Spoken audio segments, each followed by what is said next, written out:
Okay, there we go. Just me.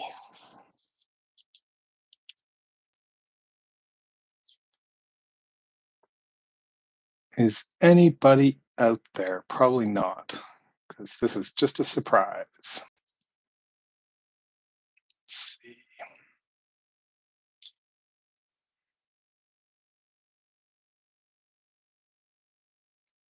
Okay, I think, well, maybe we've got some people showing up here. If anybody's out there, just tap something in the chat if you don't mind. That's how I start all my live chats. There we go. Matt Singh, how's it going? Wait a minute here. Christian, couple of thumbs up. There we go. Something in the chat. That's a very literal interpretation. That's much appreciated. Some people are early. I think you are just in time. Hey, everybody. That's just a Sunday afternoon. It's about 2 o'clock my time. I had a little bit of time where in between episodes, as some of you may have noticed, back to regular programming from next week. There's been some vacations and some life happens. Yeah, so I figured I would jump in on a Sunday, and for anybody out there who really misses, it's hearing the sound of my voice, I'm so sorry. Just figured I'd jump in and we could have a little chat and see what's going on. That's yes. That's the title. Admittedly, got them in here. So this is 2025. Yes, it certainly is, and anybody can take whatever they want from that. So that's Remy asking if I am a stonecutter. No, I am not a stonecutter. Um, that's yeah, it's a great episode, but I am not a stonecutter. That's I do not keep the Martians under wraps, as the song would say. That's hello from Denmark. That's I can't seem to get away from Denmark wherever I go. That's not necessarily the worst thing, Christian, but I work for a Danish company, so that's I have worked for Danish companies for about 20 years. So Denmark follows me around, I'm afraid. But that's from France. Oh, we got a little bit of check-in. People already jumping in with questions. Excellent. That's what does my shirt say? My shirt, for those who are interested, does say Dildo Brewing Company and Museum. It is a fantastic little brewery in the town of Dildo in Newfoundland, the province in the far east of Canada, in Atlantic Canada. Excellent little brewery. If you ever happen to find yourself on the rock and you find yourself driving inland somewhat, make sure to stop at Dildo Brewing Company and pick up not only a couple of drinks, but some fine merchandise from the fine city of Dildo. So um, the Danes are everywhere. Yes, that's they've gone a Viking and they just sort of stuck around. But Swedes too. There we go. That's where the Danes show up. The Swedes will follow, as they say. Yes. Let's see. Yeah, I really don't have too much going on at the moment. I mean, obviously every day is 2025. Every day is a new horror. I don't know. It's been a year of Mondays. However we want to sort of look at that.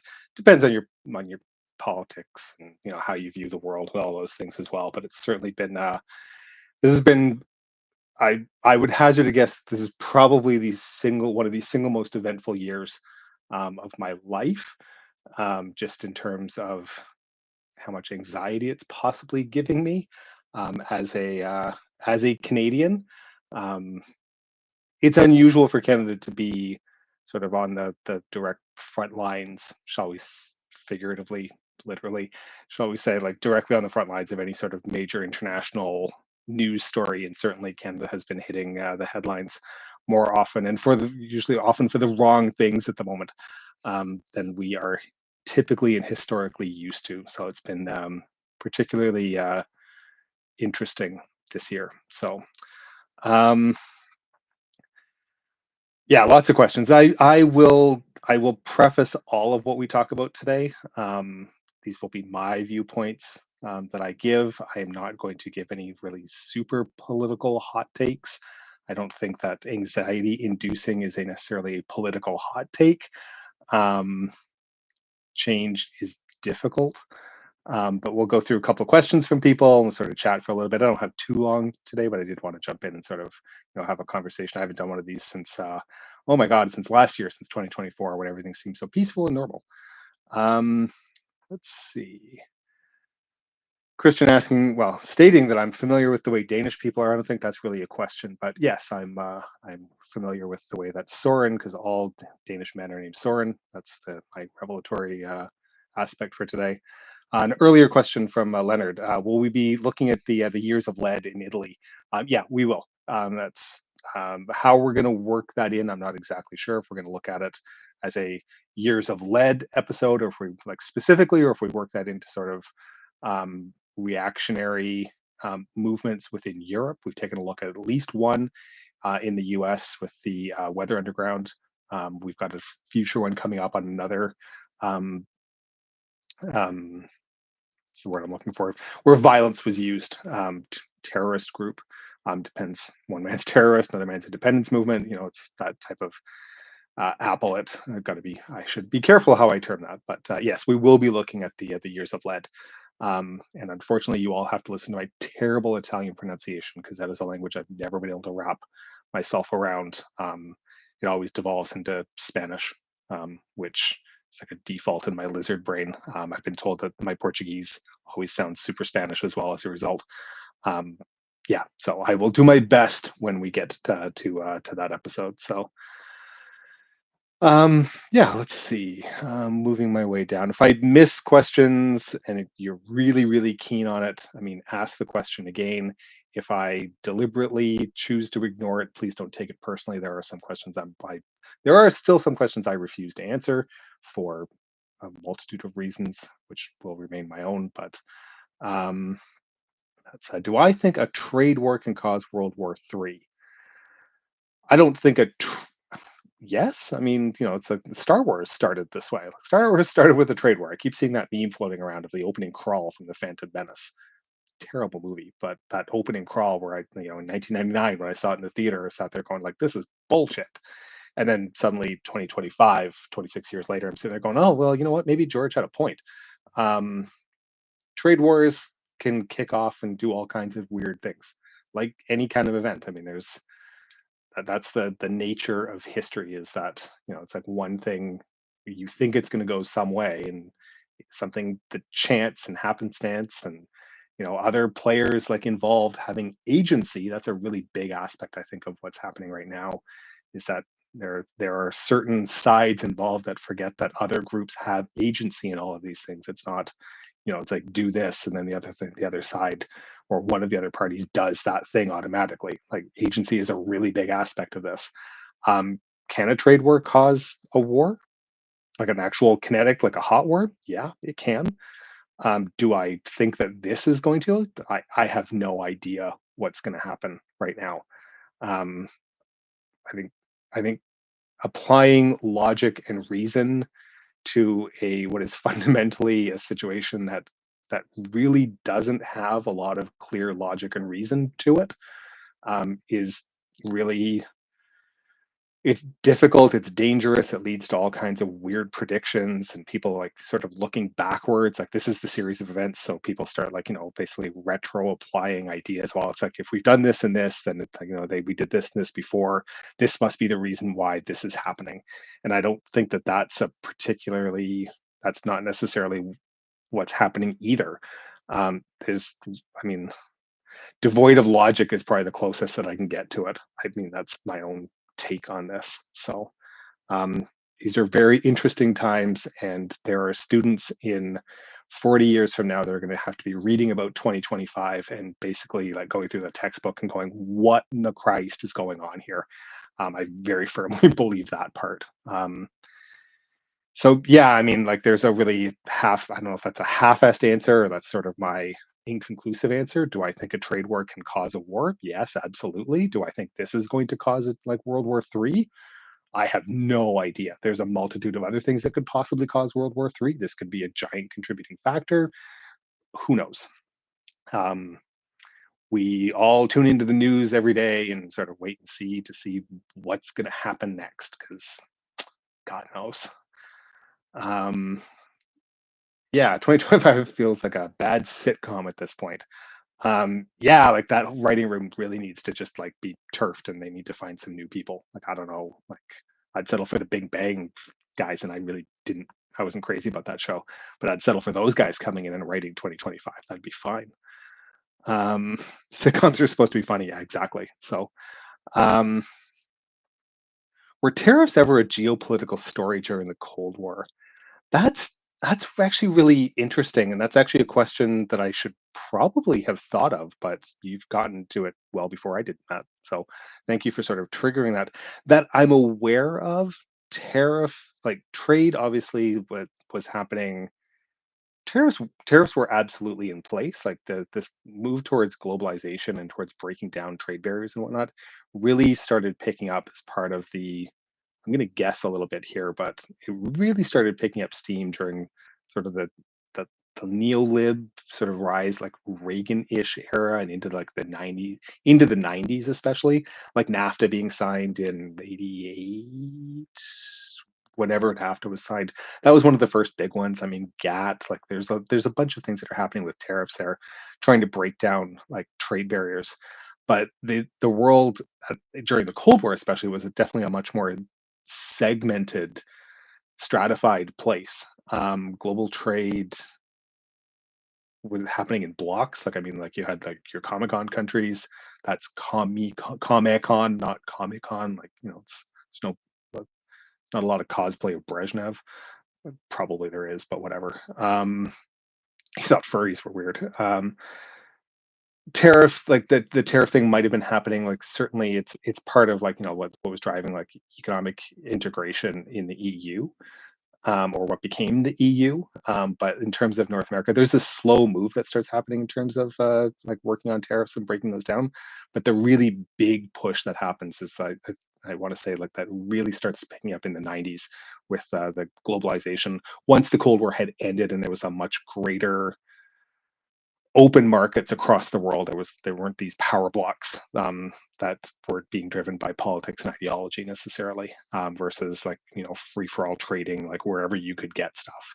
Um, so yeah, there probably is like some interesting stories there, and probably more interesting if you're an economics type of person as opposed to a politics or a military type thing. But I mean, certainly tariffs are in place in a lot of places, and they're seen as a way to protect your own economy from being subsumed, obviously. But I mean, the same thing as how tariffs are applied now up until this month, I guess. But anyways, there's a whole thing there.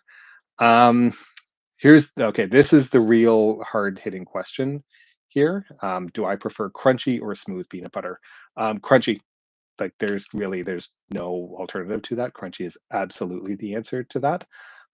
My wife really only ever has smooth peanut butter. So I don't really eat a lot of peanut butter because I don't like smooth peanut butter. It's got to be crunchy. There's nice texture to it.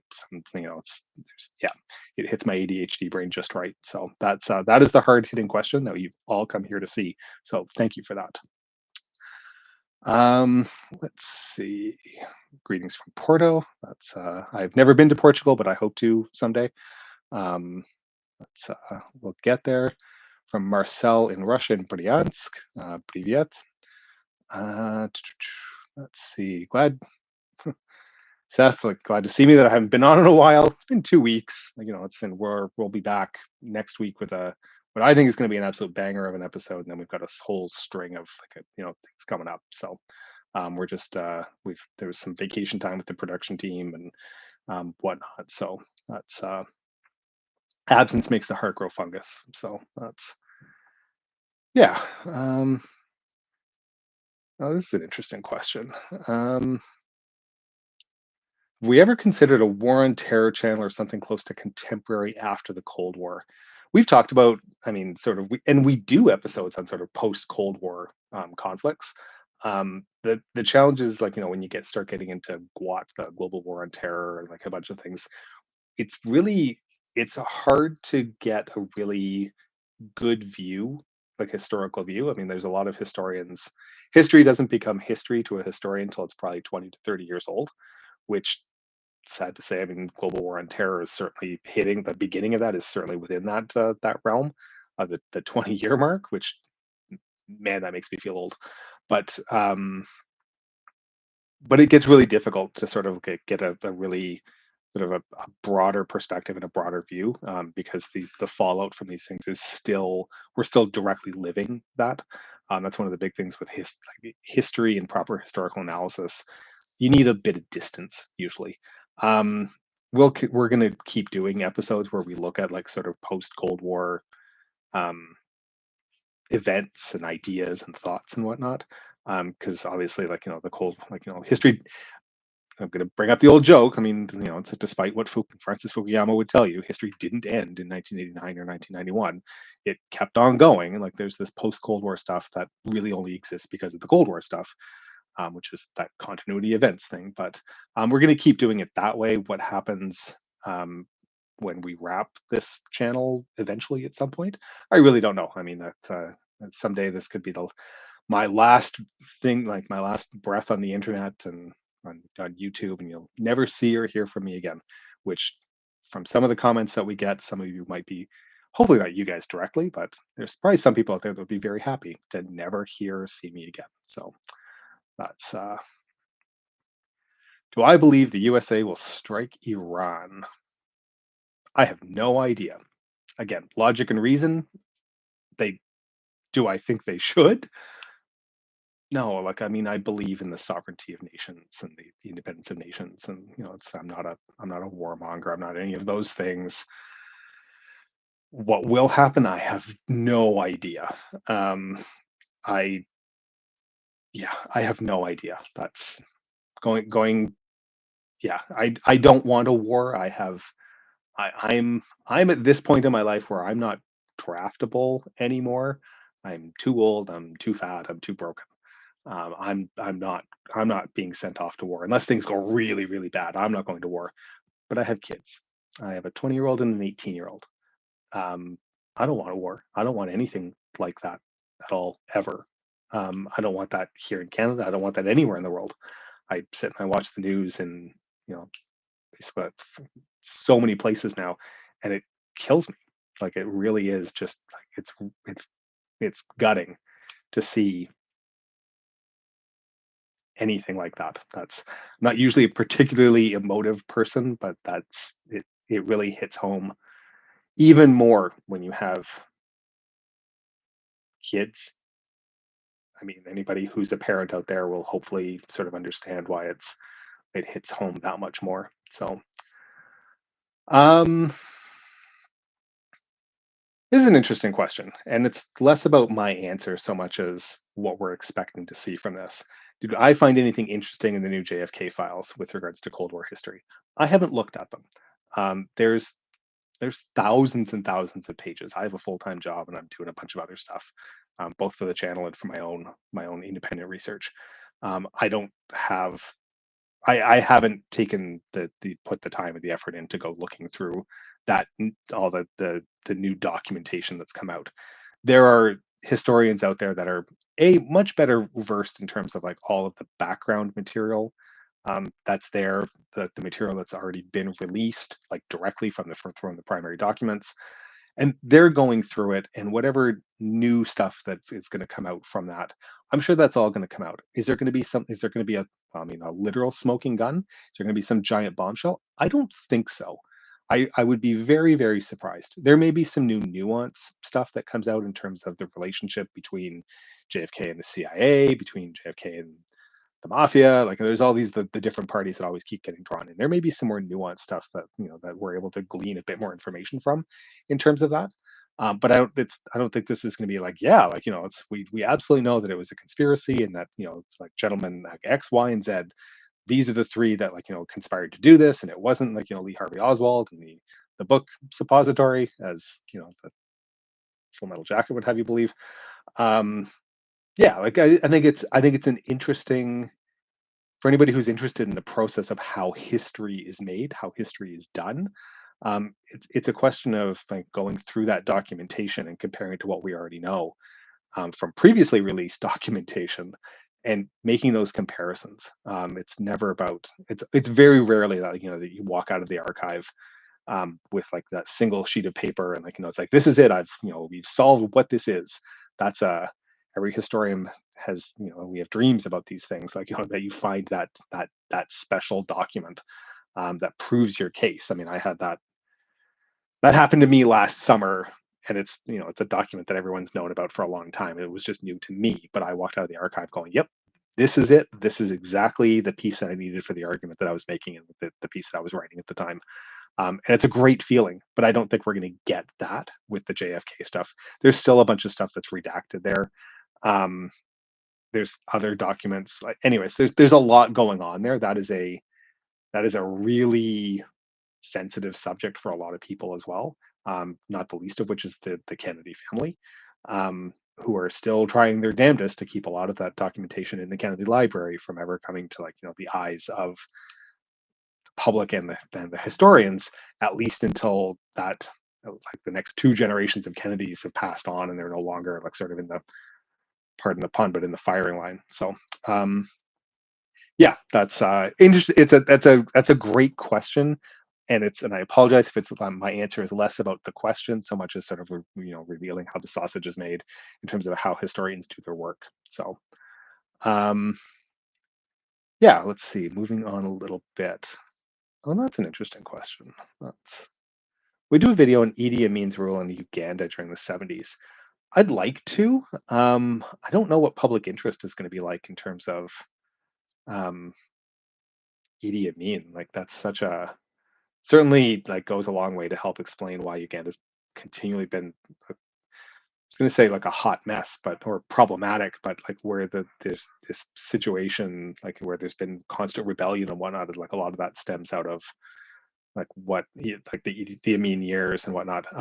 Great movie on the Last King of Scotland with Forrest Whitaker. For anybody who's possibly interested, I don't know a lot of the history there. I watched that movie and I found it really interesting and really good, and I heard it was relatively sympathetic to historical accuracy. I'm not going to go on a limb on that, but yeah, that's I'd like to do something. I'd like to come back to more African history. Unfortunately, the way that African history seems to work on the internet is it attracts a lot of really horrible and heinous people to basically come in and shit all over it because it's about black people as opposed to it's about important people in their minds. So they're really depressing to go through some of those comments and see how people react and how people think about things. I'll stop and pause here again. Yes, the shirt says Dildo Brewing Company for anybody who may be interested. Again, it's a brewery in a town named Dildo in the province of Newfoundland and Labrador in the Atlantic Canada. So if you're ever in that region, please drop in. I am not a paid sponsor of them by any stretch, although if they wanted to send me some beer, I'd be more than happy to drink that. So let's see.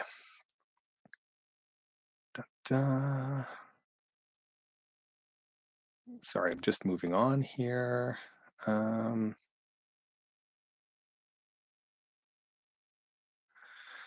Yeah, so I said I wasn't going to. I mean, based on the topic, I mean, I'll talk a little bit about current politics and whatnot. Do I think that Russia is heading towards imperialism or back to the USSR? Or neither. The Russian Federation, as it stands, in my opinion, is already an empire. It is a colonial, a settler colonial state. Um, when you look at the relationship of the center, the Moscow, to I was going to say the ASSRs, which is the wrong thing, but basically it's there's the republics. There's lots of ethnically based and ethnically composed republics that are historical legacies of the Russian conquest, of the Far East, of Central Asia. That's and they're part of Russia, and they have it's the type of relationship that they have is very similar to what you would see in an empire. We don't use the word empire with Russia anymore. We stopped doing that in 1917, 1918, 1919, whatever, sort of depends, how white you happen to be, how white Russian you happen to be. Um, but um, but yeah, like, do I believe that Russia is an imperial project? Yeah, I absolutely do believe that Russia at the moment is an imperial project. What happens next with Russia? I mean, there's lots of speculation on that, and really, I mean, Mark Galeotti, who's a commentator and an analyst, he has a podcast weekly called "In Moscow's Shadow." It's excellent, and he discusses, like, this is a topic that he brings up and comes around to fairly regularly. But Mark Galeotti's got a lot of really interesting comments and a lot of really interesting thoughts on the idea. But yeah, I mean, do I think that's heading towards imperialism? I think that the Russian Federation is absolutely an imperial project. Back to the USSR, I mean, the USSR was an imperial project as well.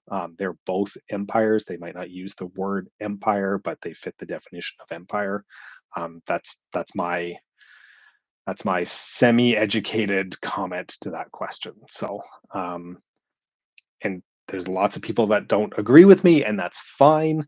Um, yeah, I'm not here to force anybody to believe what I believe. Like, but I will present my case, and that's what I do. Um,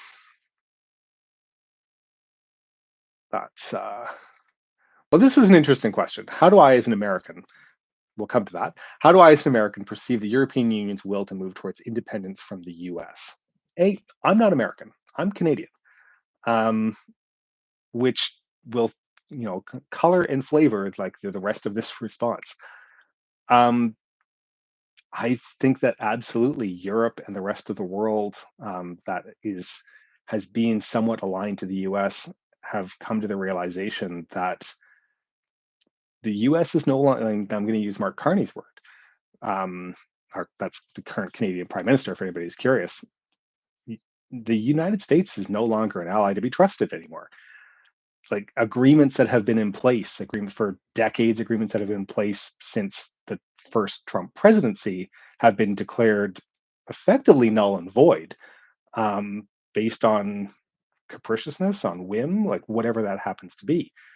It's going to happen. This move away from the U.S. And the way away from a U.S. alignment is going to happen. How it all sort of balances out. I mean, people are saying one thing that they would like to see happen, or what they believe should happen. Whether it plays out that way exactly, who knows? But absolutely, I think there's a general rapid move that's going to be shifting away from the US. And it isn't just a US, like, from a military perspective. That's obviously like one of the more pressing things that a lot of people are focusing on, is how do you replace the nuclear umbrella? How do you, like, nuclear supply, sorry, not nuclear supply chains, like munitions supply chains and armament supply chains.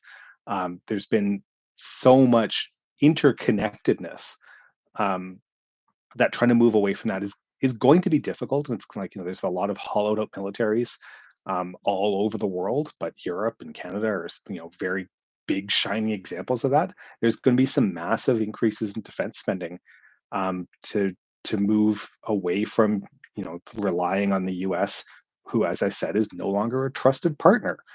Um, how do you So Canada recently, in the last 2 years, signed a contract for F-35 fighters. How can Canada trust that, that those F-35 fighters would ever be functional in any kind of combat situation if, Canada has a beef with a country that the United States doesn't want us to have a beef with, and they turn off aspects of the jet, the avionics, like part of the avionics, no longer work.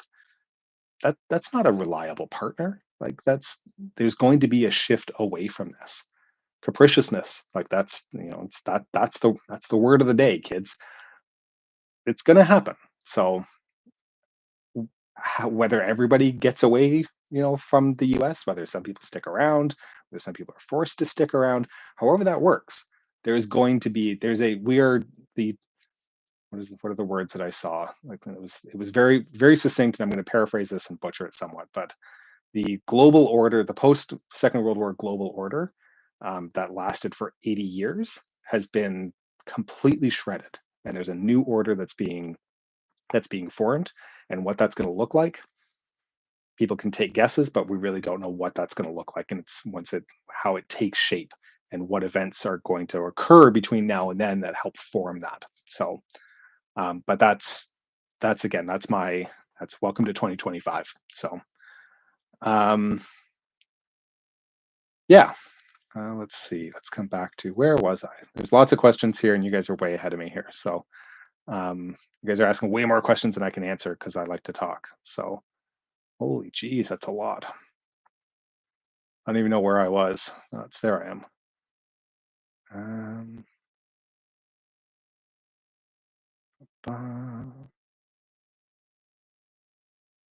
uh, sorry guys, I'm just maybe I don't read. Maybe I don't read so good. That's um,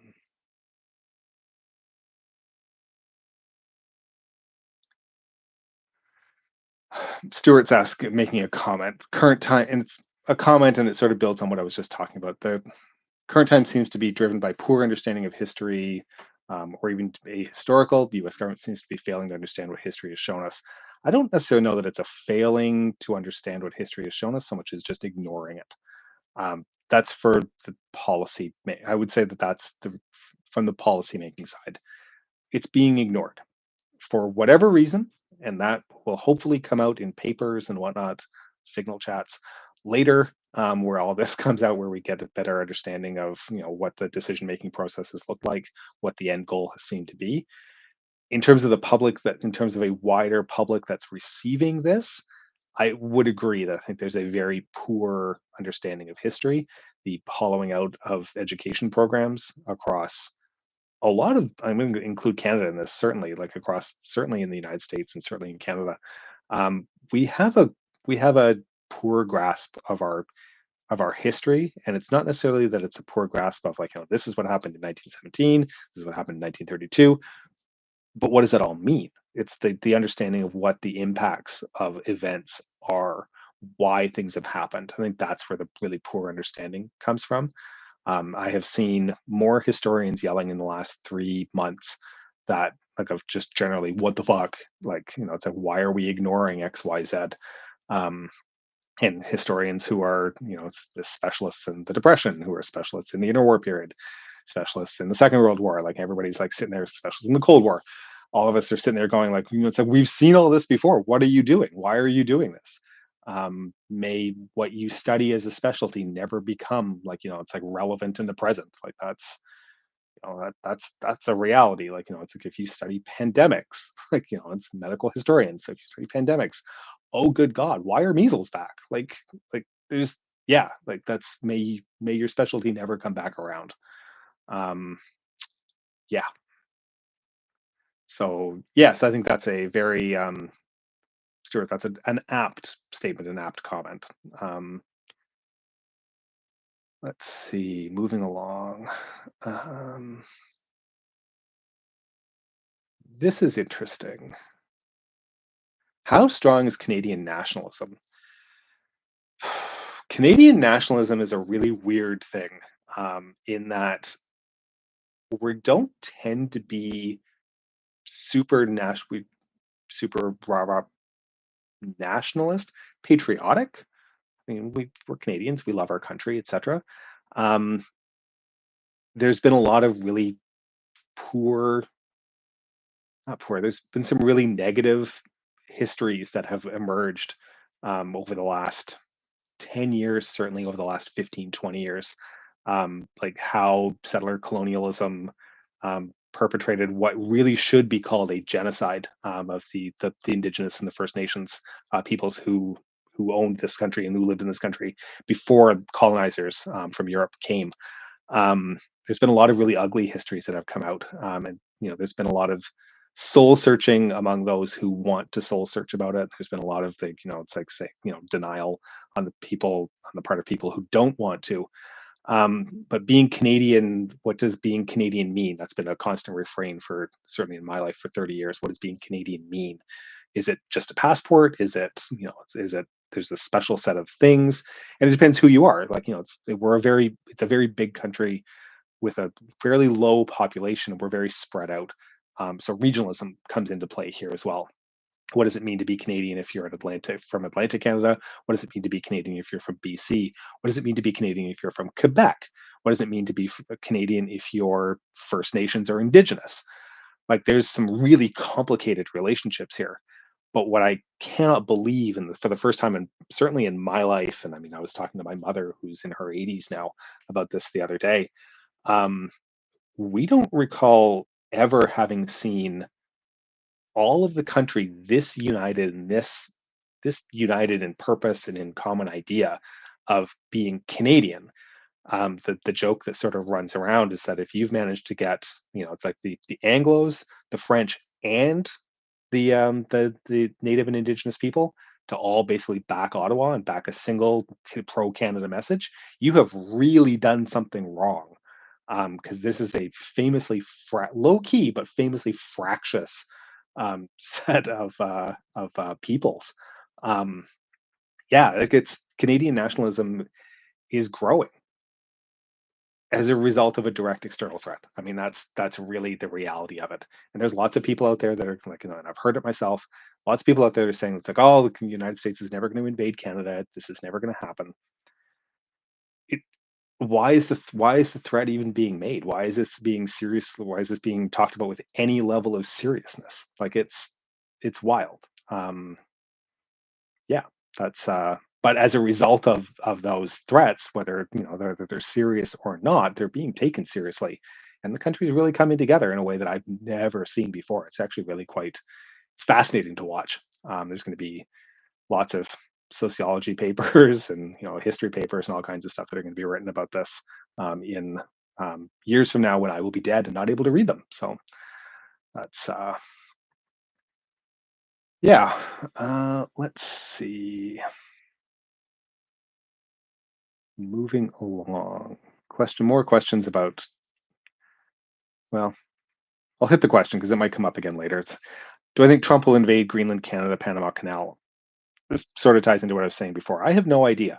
I've very rarely seen rhetoric like this be bandied about so consistently, whether it isn't moving towards something. It sort of, in a sort of oblique way, it does remind me of how the US sort of built up the case for invading Iraq. 2023, 2000, I'm sorry, 2023, 2003. It's very reminiscent of that, where there's this constant, like, it's like, it's a hyper normalization, like, constantly talking about it. I'm trying to bring that around as something that absolutely needs to happen. Um, do I think it actually will happen? I have no idea. Capriciousness, again, being the word of the day. So, um, yeah, that's again, this is the question. Like, what do I think of Canada's zero nonsense approach to Trump's posturing and invasion threats? I'm going to speak for myself. I'm not going to speak for anybody else. Strictly myself. This is my own personal opinion. If you're being bullied, standing up to that bully is is what has to happen. And sometimes it's really going to hurt, but standing up to that bully is what has to happen.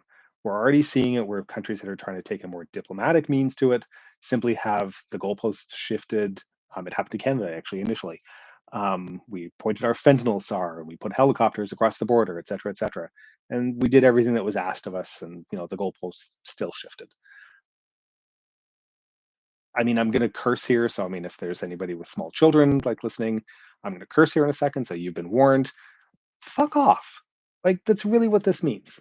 Like, at the end of the day, like, we're an independent sovereign nation. Fuck off.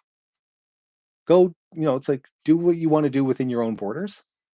Leave us alone. It's not this isn't what you do to your friends, certainly. Shouldn't, I mean, it's what you do to your enemies. I mean, we can get into all of that, but it's not how you treat your friends. So that's my opinion. I'm not alone in this country in thinking that. Like, there's the whole elbows up Canada thing. That's a real thing. For anybody who's doesn't know what elbows up, it's a hockey thing where, I mean, go to YouTube and Google some footage of a hockey player named Gordie Howe playing elbows up. I think the zero nonsense is the only way to approach for everybody. Zero nonsense is the only way to approach because the goalposts keep getting shifted. That's that's it. That's all. Um, I'm waiting for the Penguins to put flippers up, and let's see how they do. But I'm pro Penguin, so let's see. Christian, we done a story about the Soviet submarines that Pepsi bought. Is that the? Oh wait, is this which one? Sorry, Christian, you're gonna need to clarify. Like, do you mean the Soviet fleet, submarine fleet that Pepsi supposedly bought towards the end of the Cold War, or do you mean the whiskey on the rocks incident in Sweden? Clarify that. I'd like to do both. Um, One's a little bit of myth dispelling. The other one is actually a really interesting case study of Soviet espionage, especially on neutral countries. But yeah, that might have just answered your question right there. So that's yeah.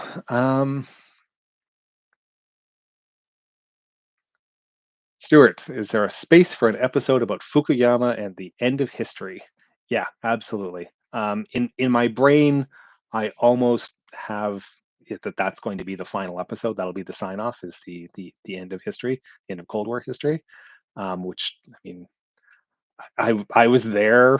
I was there, Gandalf, 3,000 years ago. That's what it feels like some days. Um, I was alive and watching the news when Fukuyama was writing that, the end of history.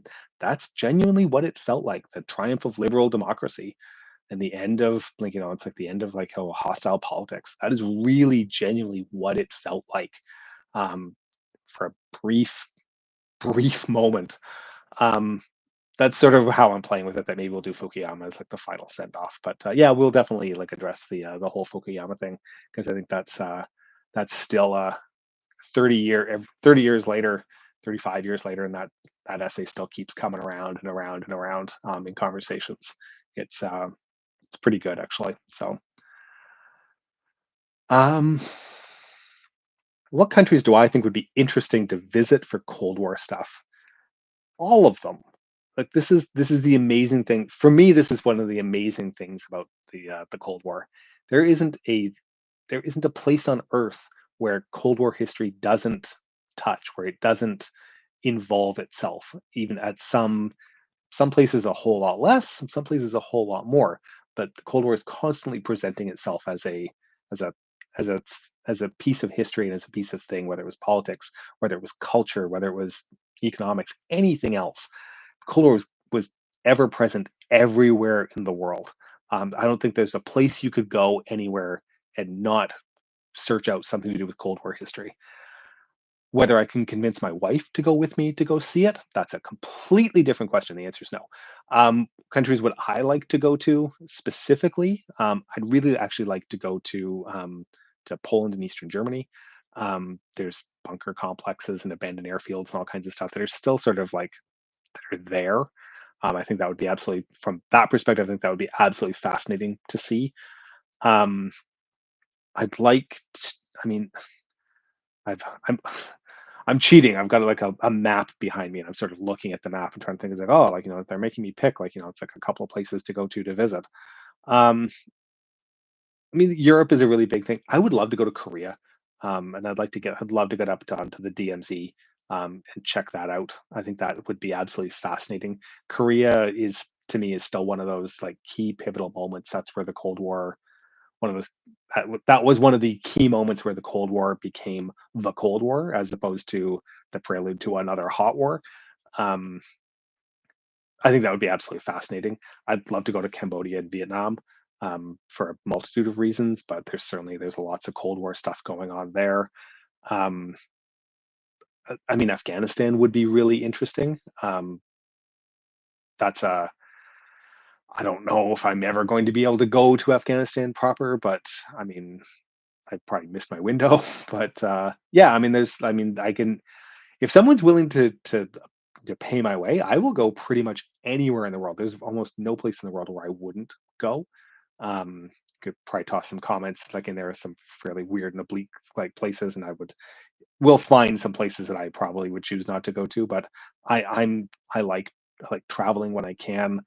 Um, I like that kind of stuff, and there's always Cold War history that you can find anywhere. So yeah, um, that's coming back to this is how far back in terms of the comments. One of the weirdos who believes that Oswald acted alone.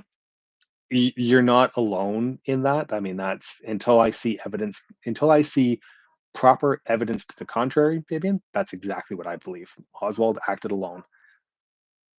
Could it be that something so that there was a conspiracy? Yeah, it could be. But until there's evidence of it, it's just a conspiracy theory. You go with what the evidence presents. So um that's moving along. I'm gonna try and jump up forward a little bit at least. Um that's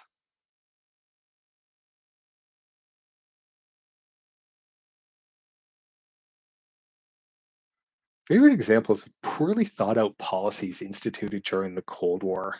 Any country that backfired in a major way. I mean, I'm struggling to find one that I can even mention right now, but I can guarantee you that every single country has at least a few examples of poorly thought out policies that they instituted, whether it be like, like smaller like things focused within the military, whether it be something that was cultural. Some of the probably one of some of the biggest ones you'd probably see coming out of the Soviet Union, believe it or not. Shocking. Um, and like the way that glasnost and perestroika were instituted, and these are pretty major policies, the way that they were instituted was problematic because it was already like a fairly, what's the old statement is like, it was a house with a rotten frame. Things were already kind of shaky. And then trying to scrap everything that you were doing both on the political and the economic side, um, and it spun out of control really really fast, largely because nobody there was like, was it Zubok pointed this out. There was probably like he estimates that there were maybe five by the 80s. There were maybe five people in the entire Soviet Union that actually truly understood how the macroeconomic situation of the Soviet Union worked. Um, Literally, like he estimated that it's about five people, and it may have been less, that actually understood like how the books worked. Um, and that's, it's like when you don't have a good grasp and a good command of that, things can spin out of control really really fast. um, so that's probably one of my favorite examples just because it is so, I mean, to call that transformative would be like an understatement. But there's lots of examples. I mean, you could go through. I'm sure that everybody in this chat, there's 154 people in this chat right now.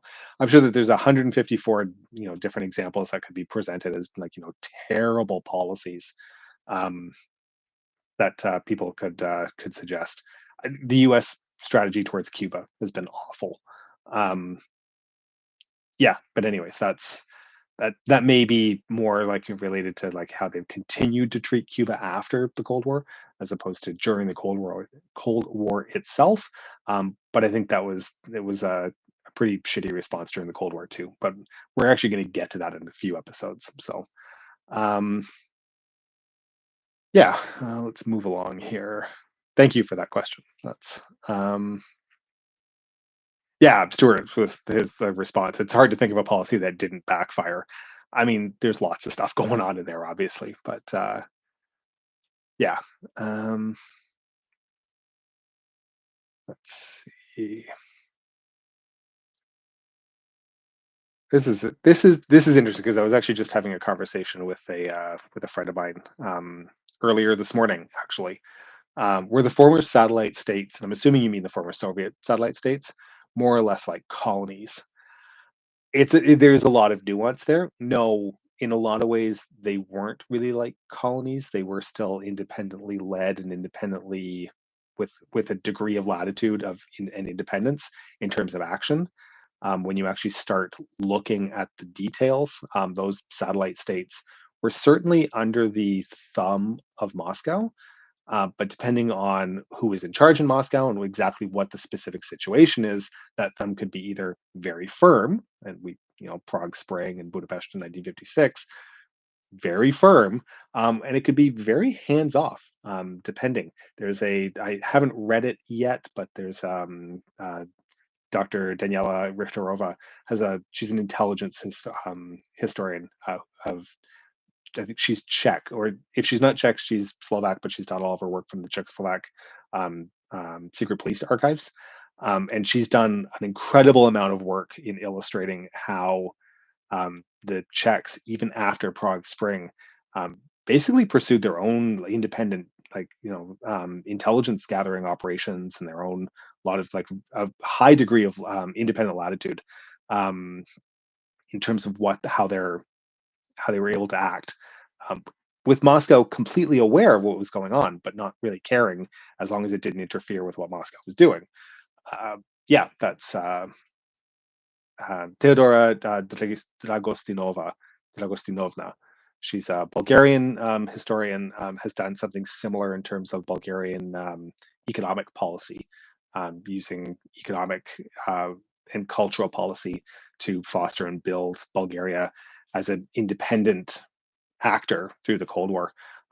So were they like colonies? Yes, in a really weird sort of loose kind of way in terms of like it's a lot of extraction type stuff that's happening there. And then almost mercantilist, like it's like you have to sell to us and we have to sell to you kind of thing. But very like there's a lot more autonomy and a lot more independent acting that was happening in there as well. So there's a rough analogy there, but I'm not convinced that at this point, from everything that I've seen, I'm not convinced that they were like truly like colonies, which is how a lot of people want to present that as the authoritarian commie bad guys doing X, Y, Z. As soon as you start looking into the evidence, it's amazing how that works. You start looking at the evidence and things start changing. So, thank you. Um, let's see, comment in there. Somebody commenting about how long it takes to set up Axis and Allies as a board game. Yes, 100%. Going way back here. Sorry, guys. What are my thoughts on the Diefenbunker Museum outside Ottawa? I think it's great. I think it's absolutely awesome. Like that's I grew up not far from there. Um, it's great. I mean, if anybody's ever in Canada, in Ottawa, the nation's capital, take half a day and go out to the Diefenbunker. Go check it out. It was built as a nuclear shelter in the late 50s, early 60s. I'm not an expert on that, but it was built as where the Canadian government and the continuance of governance was going to hide in the event of a nuclear war. Really quite fascinating. They've done a full renovation on it. It's a great, tidy museum. Absolutely, totally well worth it. Lots of fun. There's also a nice brewery down the street, but that's what do I like to drink? Beer. Yeah, let's see.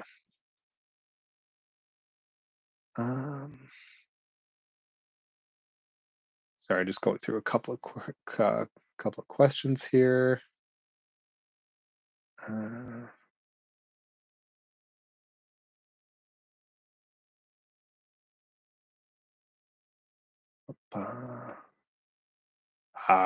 This is one of the hard-hitting questions. What's my favorite kind of pie? Blueberry. Absolutely. I like key lime is delicious, and my wife makes a really, really good key lime pie. Part of the reason I'm fat. But blueberry pie is absolutely hands down my favorite. Cherry pie is pretty good too, but pitting cherries is a giant pain in the ass if you don't have a pitting machine. So that would be my answer to that, blueberry pie. All other answers would be wrong. So yeah.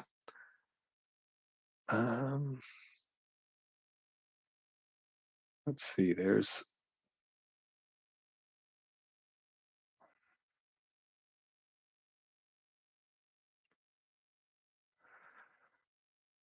this is again part of the conversation I was having with my friend earlier today. It's like why the communist regimes in Europe collapsed, but not in Asia. It's a really complicated question with a lot of really complicated answers because welcome to history. A lot of it has to do with the way that certainly how the Soviet Union decided that it was going to start its reforms in the 80s, the glasnost and perestroika I was talking about a minute ago, where, and this is sort of a commonly held viewpoint, is that reforming both economics and politics at the same time was bound to lead to it. It all spun out of control and the whole thing fell apart. China took a very China took a different approach. China did the economic reforms and very much moved towards market capitalism footage, statist, corporatist. They definitely embraced a lot more capitalism, but the party maintained very strict party control and political control from the center. Um, and they were able to, I mean, Tiananmen Square is very much an example of where they cracked down, quite literally, although they will tell you that nothing happened. They very literally cracked down on protest movements and have police state. I mean, it's definitely a surveillance state at this point, where as people are allowed to enjoy the riches of capitalism as long as they're not challenging the primacy of the state. That's really the avenue, and I think Vietnam has pursued a similar approach to that. Different timelines, slightly different policies, all that kind of thing. Are they communist states? I think they're nominally communist states. Are they communist in practice? No, of course they're not. They're absolutely like they're authoritarian states. That's yeah, like that's what they are. Where you fit them onto a political spectrum, like don't give me this horseshoe, bullshit. Um, they're authoritarian states. Like that's the long and the short of it. The Soviet Union collapsed because it tried reforming too much too quickly. As a result of nationalism, it was likely going to collapse. Sort of like there was going to be some sort of a meltdown that happened in there at some point, anyways. Um, the states in Asia have a just there's a different experience. There's a different like there's cultural traditions that work in there as well. I don't want to say anything that I'm gonna really step in it and have like 1,000 angry emails like coming at me later because I don't understand something about XYZ. There's different situations, but I think at the general level, the very much is that the Soviet Union tried to reform both economically and politically at the same time and just completely lost control over everything. It was a much more controlled and measured singular effort that happened in a lot of the Asian communist states. So that's hopefully that answers that to some degree, anyways, in a very half-assed, wishy-washy kind of way. So um, let's see. People are arguing about tariffs. Yeah, there we go. Da-da. Sorry, guys, just reading here. Some people have lots to say, and I'm just trying to find stuff that I can sort of speak to without having repeated myself. Because there's some question I think people who maybe have come in who missed the beginning of it or whatnot. So um, yeah, that's let's see. Well, this is interesting. Do I think we'll see a return of socialist or communist movements worldwide with the state of the world and wealth inequalities? I think you're going to see an increase in support for socialist movements, and this is where things get sort of. I should choose my words carefully because there are people out there whose understanding of the word socialism is perhaps not as nuanced as others. Socialism does not necessarily mean Stalin. Socialism can mean that you have nationalized healthcare, like single payer healthcare. That's socialism. Um, do I think that there's going to be a return to greater strength of socialist movements as a result of wealth inequality? Yeah, I think that's going to happen. It's going to happen from the bottom in the way that that these things tend often can come about. Um, whether how that's controlled, how that's it's how that plays out. I'm not going to hazard to that. Do I think there's going to be a return of communist movements? No, I don't think anybody like with anybody who's literate and can read a book and can watch the channel should kind of realize that it's like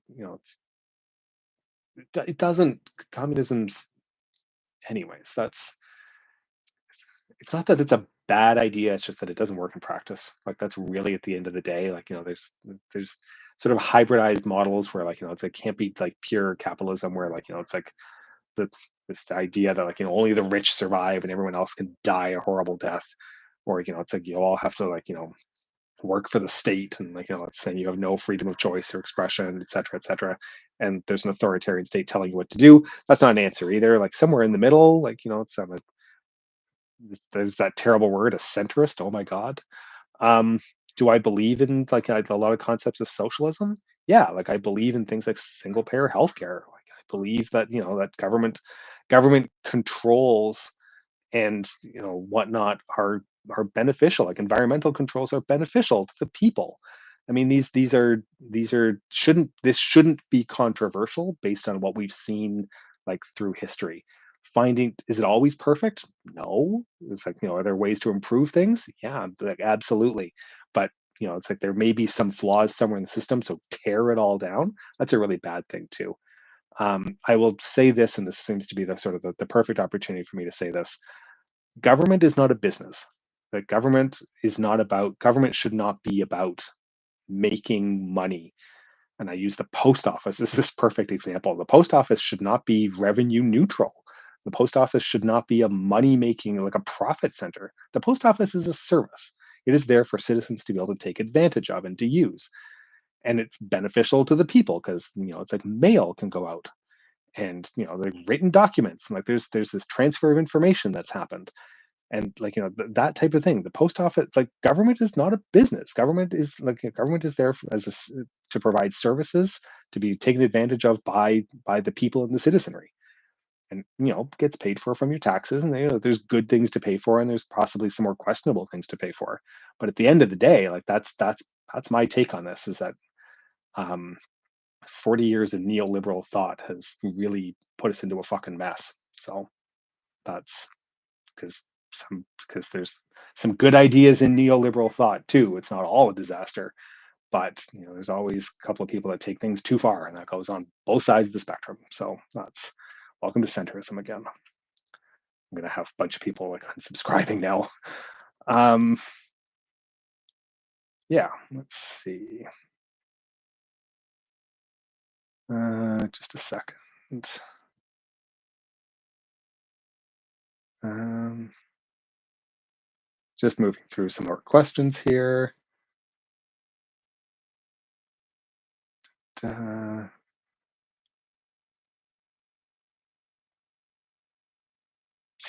Stuart's very popular in terms of like the comments, and this is just I read the question first or the comment first, and then I see who posted it. So I'm gonna have to stop picking on Stuart here, but hoping to go to Albania in a bit. A friend of mine, actually one of the gentlemen that writes for the channel, was in Albania not that long ago, and said it was fantastic. He had a great time. So that's certainly a nice Mediterranean destination at this point. That's go check out the bunkers. There's lots of them. Um, yeah, let's see. Bum, bum, bum.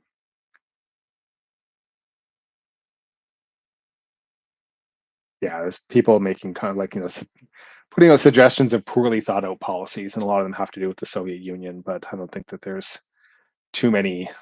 It wouldn't be too difficult with a little bit of like give me like an hour and like come up with some that would apply for lots of other countries in the world too. It's not just a Soviet thing. Not that I think that anyone's suggesting it's just a Soviet thing, but um, yeah, that's oh, and there's some people make the argument that a Dengist approach would have maintained the USSR, while others point to lost opportunities like Glushkov's OGAS.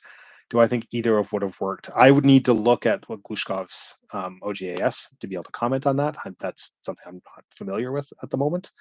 Um, Christos is somebody I know, by the way. Um, so if I sound a little snide, that's why. The Dengist approach. where if taking a more reform the capital, which is basically what a lot of how what China the approach that China did sort of take in terms of economic liberalization. The Soviet Union had an issue of nationalism that, especially by the 80s, was well out of control. By the center no longer really had effective control over a lot of nationalist feeling and sentiment that was happening across the entirety of the Soviet Union, which is a really big part of the reason that 1991 happened the way that it did. It happened. There's lots of nationalist movements that have been growing, had been squelched under Stalin, and had been growing since probably since about Khrushchev. Um, I don't think that I think that that was going to be a problem for the Soviet Union regardless, whether whether it would have broken the Soviet Union up entirely, whether it would have been, it's sort of like a half-ass sort of collapse. I don't know exactly how that might have looked, but certainly the way that the constituent republics were set up in that relationship back to Moscow. I don't personally. I don't think that the Dengist approach was going to would have quelled or prevented some sort of a collapse or some sort of whether it could have turned into a looser federal association. But I don't think that the Soviet Union was going to survive the nationalist issue, regardless of what happened with economics. So my own personal opinion, and that's actually a pretty hot topic amongst a lot of late Soviet period historians. So, um, Christian asking me the Dane asking me a Sweden question. Who do I think killed Olaf Palme? I don't know. I don't know enough about the details of that. I just know that Olaf Palme was out I think he was, I can't remember if he was in a coffee shop or if he was walking and he was shot and killed like on the street. Um, and the killer has never been I've never been identified, et cetera, et cetera. I don't know. I don't know enough of the details of that. It is, I think that's probably a really interesting story that we should tell. I would need to probably see exactly how much material there is that isn't sort of like off into the realm of conspiracy, because I do try to avoid that as well. But um, yeah, that's but yeah, like it's like who do I think? I have no idea. Like that's maybe it was the Danes. I mean that's yeah, it was a Danish guy. His name's Soren. Let's see. Now that I've caused an international rift, possibly. I hope. Let's see. And I need a new mouse. It sort of keeps scrolling backwards on me. There we go. Um, moving through here. I'm gonna stick around for probably another 20 minutes or so, guys, and then I'm gonna pack it in. I think I'm gonna go start dinner. So um just because that's I need to eat and my wife went to work, so she's not there to cook. There we go. Comments about favorite types of pie. Excellent. All solid choices, but other than the answer being blueberry, you're all wrong. Um, let's see. Oh, vote for pumpkin pie. I don't know, man. That's maybe at Thanksgiving. Which is in October, by the way, because Canada. Um, were mercenaries or PMCs common during the Cold War, or more so during the post-Cold War? Um, I'm going to give a half-educated statement on this, and maybe people who know more about this will be able to speak more eloquently or more intelligently. Mercenaries and PMCs were absolutely a thing during the Cold War. Um, you look at there's a lot of like the Bush wars and whatnot in Africa, where mercenaries like Congo and Biafra and whatnot, where mercenaries were a really really big thing. Were PMCs a little less so? PMCs very much rely on government contracts um, to to augment. I'm going to use the word augment regular army deployments or regular military deployments. And there's plausible deniability because they're independent, like government, et cetera, et cetera. There's a particular reason that PMCs get used. PMCs absolutely did have existed for decades and decades. Were they particularly common during the Cold War? Not that I'm aware of. There may be places where they absolutely were in use, but very much for the most part, governments use their own armies. I mean, I could speak to the U.S. Not a lot of use of PMCs. They want direct control, etc. You see that after as this augmentation keeps things puts things into a different ledger column as well. So there's some funky accounting that can happen. That's actually a really big advantage to PMCs for a lot of places is the ability to do some weird accounting and keep things sort of black book. Um, I'll bet that there's a case out there that could be made that the CIA was using PMs that was its own PMC or was using PMCs. That wouldn't actually half surprise me. But again, it's not something that I know a ton of details about. So that's going to be my half-educated, half-assed answer to that question. So that's yeah. Um, let's see. That's someone someone wishing for the Soviet Union to come back. I would never ever go so far as that. Repressive authoritarian governments aren't good anywhere. Um, anywhere. Let's see. Moving through. I just said if I run out of questions here, then I will just pack it up early and to hell with all you guys. But it's a joke. It's a joke. Stick around. Give us money. Stick around. Let's Let's see. Some people agreeing with me about government not being should be a profit center.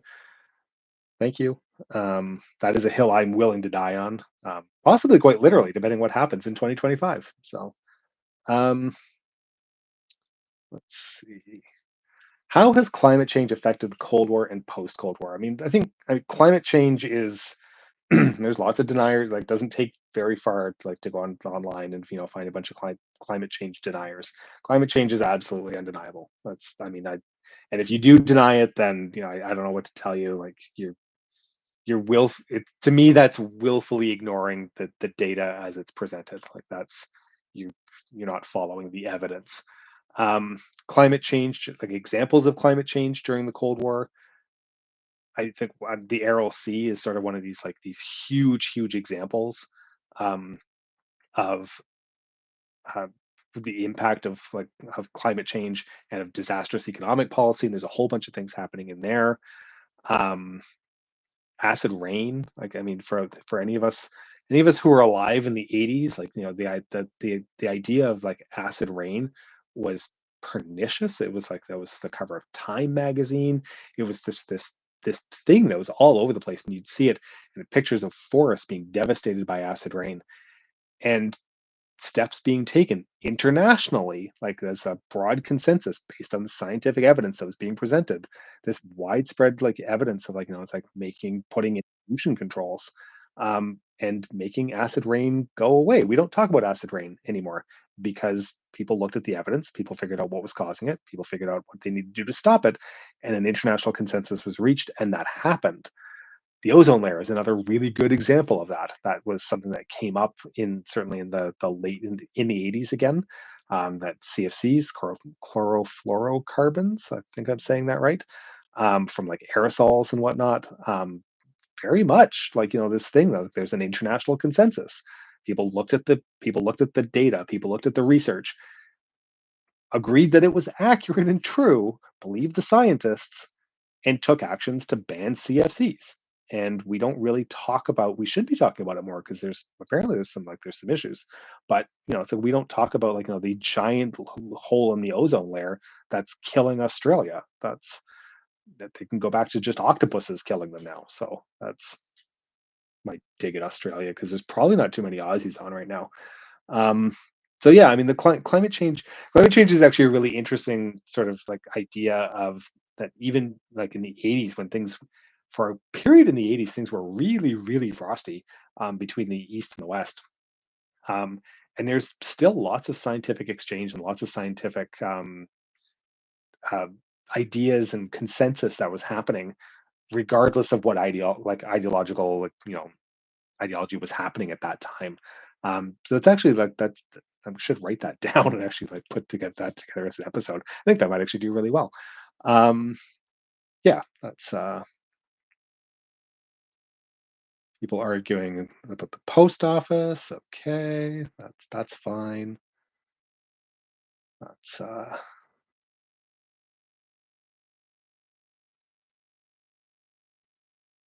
why are there two streams? I think that's because I ran into an issue with my headset on the first one. I thought I'd canceled it. Ignore that other one. I will see if I can delete that afterwards. This is the only stream that matters. Send us money. That's um, yeah. That's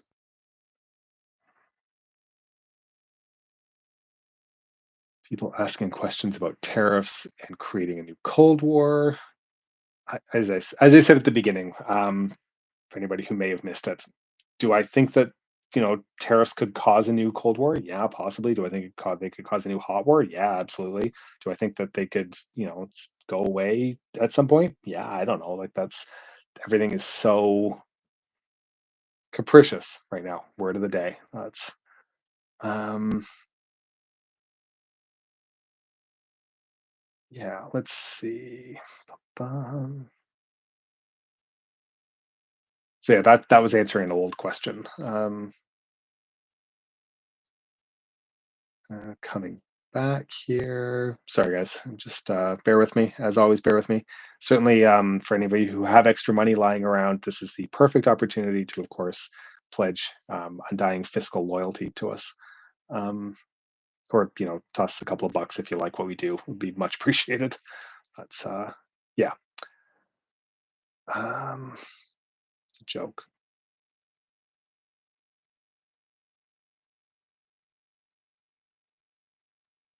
Bum.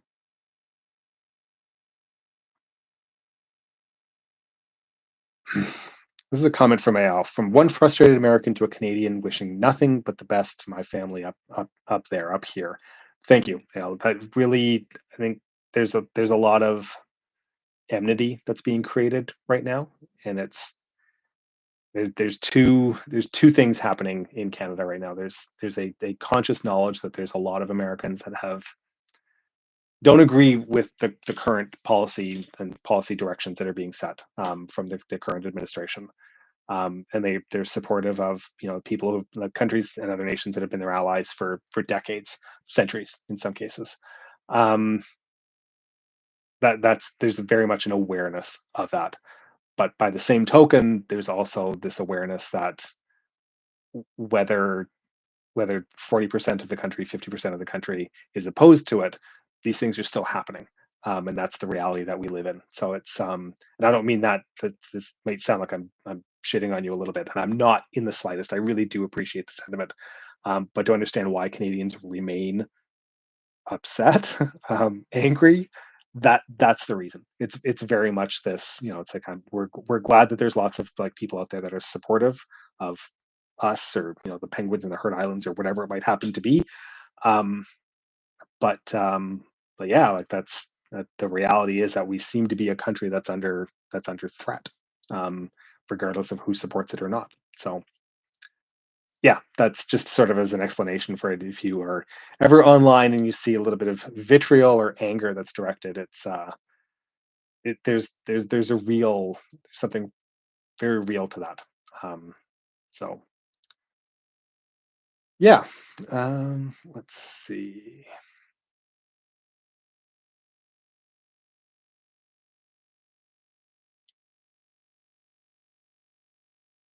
Uh, Sorry, guys. Um, Maybe it's my brain sort of starting to slow down and shut down now, but because that's a thing, because I'm old. That's uh, um,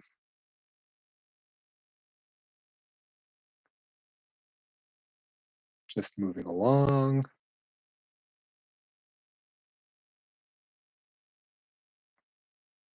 People arguing. It's the internet. That's pretty much what I would expect. Um, yeah, I think we're sort of drawing to a close here. Um, That's an interesting question. Do I think governments should reinvest in civil defense? I think, yeah. I mean, I think that civil defense measures and civil defense ideas, they're not going to look like they did in the 50s, or the 60s, when they vanished. Um, but I think there needs to be sort of this re-examination of civil defense ideas. Of, and again, whatever that happens to look like, I'm not necessarily advocating that people go out and start digging, like, bunkers in your backyard, um, that to shelter. Like, that's real sheltering in place, folks. When Bert the Turtle shows up, that's sheltering in place. Um, but I think that there's, given current atmospheres and given current climates, um, any type of rearmament process, and basically increases in defense spending and things like that, that are taking place now. It's like some places are still in the early days and the early conversations of it. Some are further along with it. Some are pretending that still being the ostrich, sticking their head in the sands. Whatever the approach is, like, if there's going to be further military defense spending on defense, that's the words I'm looking for. Civil defense is actually, needs to be included within that. Um, it really was a lot of civil defense planning was very much fell to the wayside, during the Cold War, especially in the US, because of geography, and there's a bunch of factors that happen there. And in the UK, it happened for a different set of reasons, because with thermonuclear weapons, it didn't matter where you were on the island, you were going to die. Um, Threads, go watch Threads if you don't believe me. Um, anyways, um, yeah, like, I think that there needs to be, like, investment into civil defense. So that in the event of, and it doesn't necessarily have to be just military, but in the event of natural disasters, in the event of, anything along those lines, that people have better ideas of what to do and how to react, and what we can do as a community, not just for ourselves, but to, for, like, for our neighbors and our friends, and, like, like, loved ones and those around us. um, Community is really important in times like this. But civil defense is a really big aspect to that as well, because it is about, acting. A lot of that is about acting locally. You might be thinking nationally, but acting locally. I mean, that's a really big part of it. So yeah, I mean, that's a longish answer to a yes question. So, um, but thank you. That's a really good question. Like, I thank you for asking that. Um, How capable do I think the British Army is for a major war? I'm not a UK defense expert in the slightest, but from everything that I know, it's not. As it stands right now, it is absolutely not. It's neither from a naval aspect, or from a land force aspect, or from an air force aspect. It is absolutely not in any type of position to become involved in a major peer conflict. Um, that probably goes for a lot, and I'm not just, might sound like I'm picking on the UK a little bit here, and that's not the intent here. There's a lot of militaries around the world that have absolutely no preparedness, to engage in a major peer conflict. The hollowing out of a lot of militaries over the last 30 years is very, very real, and we're living the consequences of that now. Um, I was listening to, it was Mark Galeotti who had mentioned earlier. He had mentioned a figure of 8 to 10% spending, would be necessary to bolster and prepare most Western militaries, to be prepared for a major peer conflict within the next decade. 8 to 10%. It's a far cry from the 2% NATO requirement, the 5% random figure that, the US administration has tossed out at some points. 8 to 10%. That's huge, but that's also a symbol of the level of hollowing out that's happened within a lot of militaries. So, um, yeah, that's an interesting question, with not a great answer, but hopefully that sort of points, gives you a little bit of, actually, that gives you my direct opinion. But, um, yeah,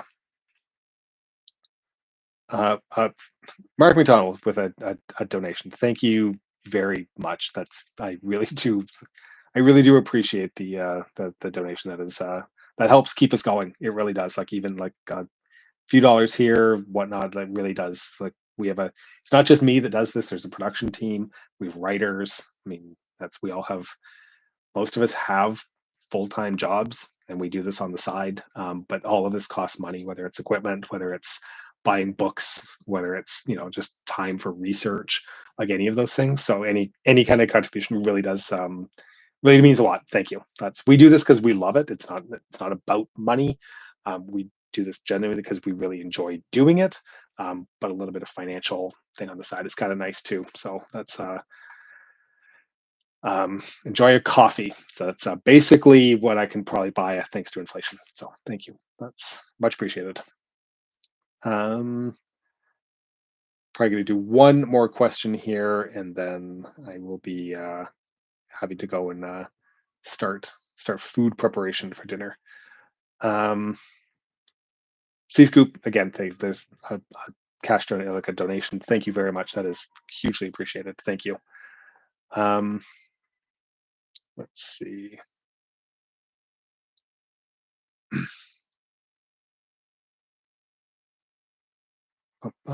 Almost there.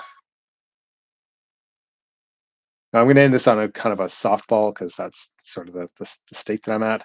What are some of my favorite Cold War movies? Um, I mean, one of my favorite movies of all time, and it is a straight up propaganda film, like 100%. Strategic 1955 Strategic Air Command with Jimmy Stewart. It is absolute airplane pornography. It's absolutely, but it's one of my favorite films just because it's like these gorgeous like shots of footage of B-36s in flight. And the B-30, I have this strange love affair with the B-36.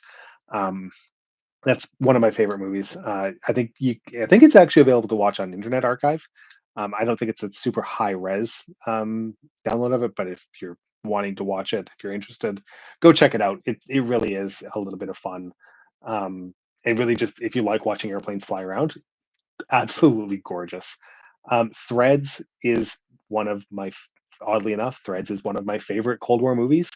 I think I've only ever watched it like one and a half times before the Depression completely took over. But it's definitely up there as a very impactful and very important Cold War movie. Doctor Strangelove, yes, David K. Doctor Strangelove is absolutely on that list. That is that is sorry, the name of it, Strategic Air Command.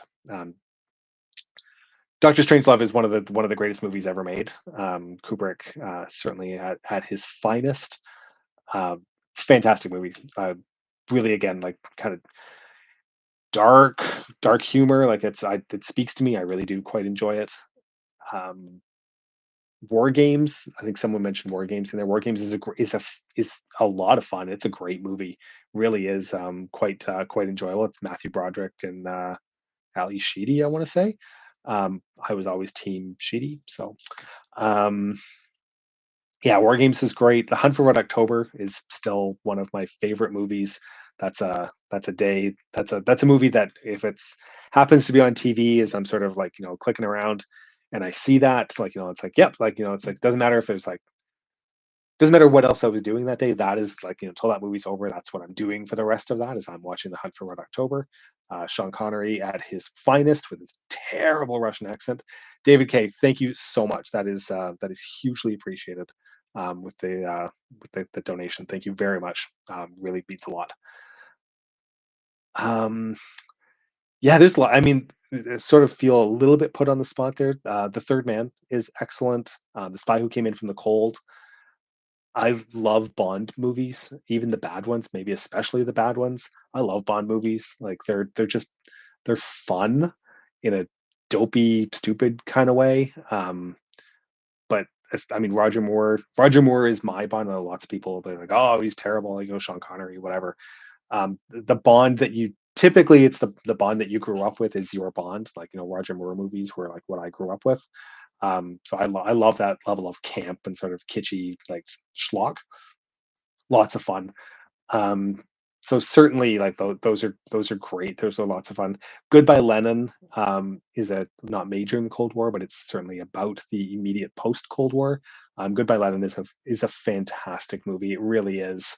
Um, just moving and really hits on a lot of the nostalgia.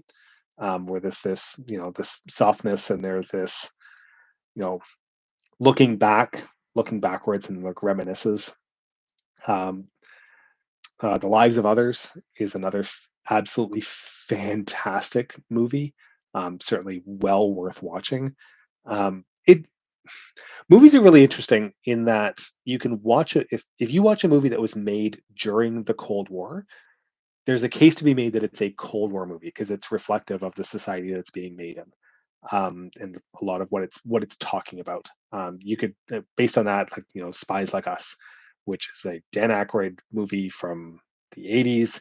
That's goofy and dumb, and but it's very much a of its time, of its period. And there's lots of little stuff. There's lots of things that you can take away from basically any movies.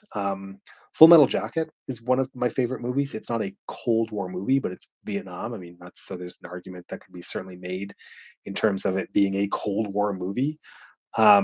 A lot of these are American, clearly, as you can see. Like, I mean, I grew up like Hollywood. I grew up in the West. Like, I mean, Hollywood is sort of this ubiquitous thing. Threads makes the list because it's freaking amazing. Um, and there's probably a ton of movies in here that I've seen that I'm not thinking of because I've been put on the spot a little bit and they're not registering. But yeah, that's I'm sorry, I'm just Good Morning Vietnam. Like that's Robin Williams like ad-libbing like crazy for like 90 minutes. That movie has really not aged well in terms of a lot of like stereotyping and whatnot.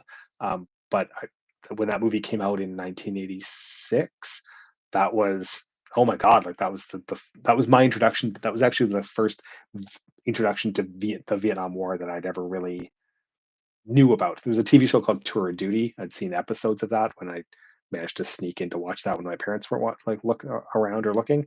But certainly, Good Morning Vietnam was a really big influential movie in terms of that. Um, yeah, that's. I mean, there's a ton of movies that are out there, and I'm sure I'm missing lots of them in here. Um, but I we will have to get into you know Cold War movies at some point, like an actual, not just chatting about it here and listening to me talk about it, but actually do some work and do an episode or two looking at different Cold War movies from different periods and what they tell us and whatnot. So that's yeah. And Matt Singh, thank you. Oh my God, thank you. So that's in British pound. Oh no, it's euro. That's even better. Thank you. That really does mean a lot. Thank you so much. Much appreciated. On But on that note, everybody, it is 3:30 my time. I am going to go start prepping dinner. Probably take my dog out quickly. Um, and yeah, happy Sunday to everybody. Thank you very much for joining in and listening to me prattle on for 90 minutes. It's always amazing to me that people will do this. Um, Thanks so much, everybody. Enjoy the rest of your weekend, and if you still have weekend left and whatnot, and tune in next week. We are back with regularly scheduled programming. So thanks a lot, everybody. Take care.